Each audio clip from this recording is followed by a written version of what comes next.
လောကကြီးမှာတန်ဖိုးရှိဆုံးအရာပါလဲဆိုတာသိကြရလားဗျာတန်ဖိုးရှိဆုံးအရာကပတ်စံအများကြီးရှိတာမဟုတ်ဘူးဗျာခြေတုံးတွေအများကြီးရှိတာမဟုတ်ဘူးလယ်မြေကားတွေအများကြီးရှိတာမဟုတ်ဘူးခြံတွေအများကြီးရှိတာမဟုတ်ဘူးအဓိကအရာကပါလဲဆိုတော့အဓိကတန်ဖိုးရှိဆုံးအရာ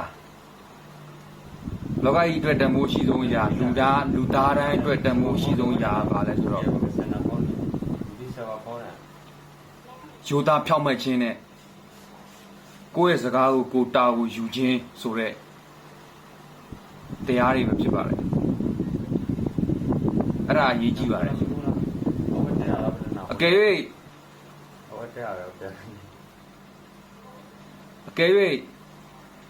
အဲ့ဒီ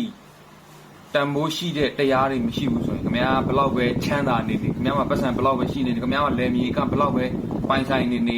ခင်ဗျားမှာရွှေတုံးတွေအများကြီးရှိနေနေခင်ဗျားမှာခြံတွေအများကြီးပေါ်နေနေ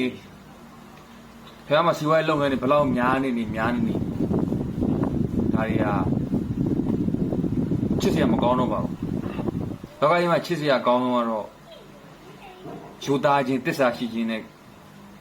တောင်းယူမှုတောင်းခံမှုရှိခြင်းစတာတွေပဲဖြစ်ပါတယ်အကယ်၍ကျွန်တော်ပြောတဲ့စကားဟာခင်ဗျားတို့အတွက်အကျိုးရှိမယ်ဆိုလို့ရှိရင် like and share လေးလုပ်ပေးကြပါဦးခင်ဗျာ